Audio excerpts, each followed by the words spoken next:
அப்படின்னார். ஒரு நண்பர் இருக்கார். எப்போ பார்த்தாலும் கையில் ஒரு புத்தகம் இருக்கும். புத்தகம் இல்லாமல் எங்கேயும் புறப்பட மாட்டார்.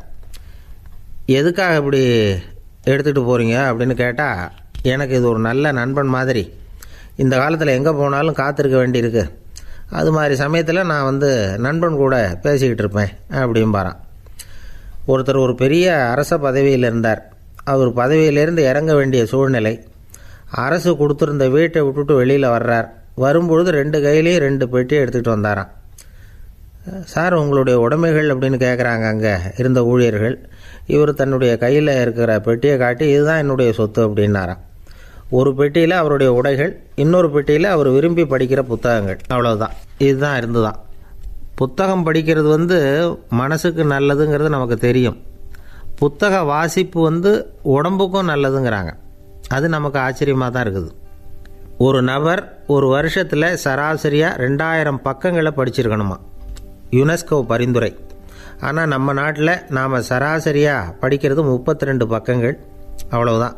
இவ்வளவுக்கு நம்ம நாட்டில் 6000த்துக்கும் மேற்பட்ட நாளேடுகள், 2000த்துக்கும் மேற்பட்ட இதழ்கள், மலர்கள், இவ்வளவு இருந்தும் சரியாக வரல. இந்த உலகத்தில் முதல் நூலகம் எங்கே எப்போ ஆரம்பமாச்சு தெரியுமா? கிமு 2500ஆம் ஆண்டில் அது ஆரம்பமாயிருக்குது. பாபிலோனியாவில் அமில் அணு அப்படிங்கிற அரசன் தான் நூலகத்தை உருவாக்கியிருக்கிறான். அப்போல்லாம் தாள் கிடையாது, களிமண் தான். களிமண் பலகைகளில் எழுதி அது தொகுத்து அப்படியே நூலாக்கி அதை நூலகத்தில் வச்சுருப்பாங்களாம். அரசருடைய நூலகத்தில் 1000த்துக்கும் மேற்பட்ட நூல்கள் இருந்ததாக வரலாற்று குறிப்பு இருக்குது. அது மட்டும் இல்லை, அந்த நூலகத்தில் பொருள் வாரியாக, அதாவது சப்ஜெக்ட் வாரியாக புத்தகங்களை வகைப்படுத்தி வச்சுருந்தாங்களாம்.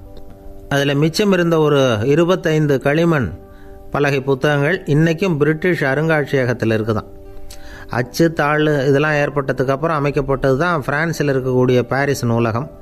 1480 பிரெஞ்சு மன்னர் 11ஆம் லூயி இந்த நூலகத்தை அமைச்சாராம். ஆனால் அப்போல்லாம் அரசர்கள் மட்டும்தான் நூலகத்தை பயன்படுத்த முடியுமா. அதுக்கப்புறம் 17ஆம் நூற்றாண்டில் இந்த முறை மாறி பொதுமக்கள் அங்கே போகலாம், படிக்கலாம் அப்படிங்கிற நிலைமை தான். போட்லியன் நூலகம் அப்படின்னு அதுக்கு பேர், பாரிஸ் நகரத்தில் இருக்குது.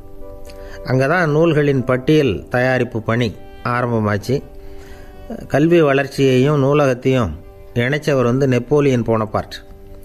முன்பணம் செலுத்தி புத்தகத்தை படிக்கிற முறையையும் அவர் தான் கொண்டுகிட்டு வந்தாராம். மக்கள்கிட்ட வசூலிக்கிற வரியின் ஒரு பகுதியை நூலகத்துக்கு பயன்படுத்தினவரும் அவர் தானா. நெப்போலியன் நூலகத்தில் உலகத்தில் உள்ள எல்லா மொழி நூல்களும் இருக்குதான். அங்கே ஒரு தமிழ் நூலும் இருந்திருக்குது. அது என்னென்னா கம்பராமாயணம். சோவியத் யூனியனுக்கு படையெடுத்து போனப்போ அங்கேருந்து லட்சக்கணக்கான புத்தகங்களை இந்த பனிச்சறுக்கு வாகனங்கள் இருக்குல்ல, அதில் கொண்டுகிட்டு வந்ததாக வரலாறு. அடுத்தபடியாக குறிப்பிட்டு சொல்லத்தக்க நூலகம் எதுன்னா பிரிட்டிஷ் நூலகம். மிக பழைய கையெட்டு பிரதியெல்லாம் கூட அங்கே இருக்குது. 1753 ஆரம்பமாச்சு. அதில் உள்ள நூல்களை வரிசையாக அடுக்கினா 180 கிலோமீட்டர் நீளத்துக்கு வருமா. மிகப்பெரிய நூலகம் அமெரிக்க தலைநகர் வாஷிங்டனில் இருக்குதான். இந்தியாவை பொறுத்த வரைக்கும் பெரிய பழைய நூலகம் எதுன்னா கல்கத்தா நூலகம். எல்லா இந்திய மொழி நூல்களும் இங்கே உண்டு. மகாகவி பாரதியார் நடத்தின இந்தியாங்கிற இதழின் எல்லா பிரதிகளும் அங்கே பாதுகாப்பாக இருக்குது. படிக்கும் பழக்கம் இங்கே வளர வேண்டியிருக்குது. ஒருத்தர்கிட்ட ஒரு புஸ்தகத்தை கொடுத்து விமர்சனம் எழுத சொல்லியிருந்தாங்க. கொஞ்ச நாள் கழித்து அவரை போய் பார்த்து, என்னங்க புஸ்தகத்தை படித்து பார்த்தீங்களா அப்படின்னு கேட்டாங்களாம். இதுக்கு அவர் சொல்லியிருக்கிறார், இன்னும் நான் படித்து பார்க்கலிங்க, இப்போ தானே விமர்சனமே எழுதி முடிச்சிருக்கிறேன், இனிமே தான் படிக்கணும் அப்படின்னார்.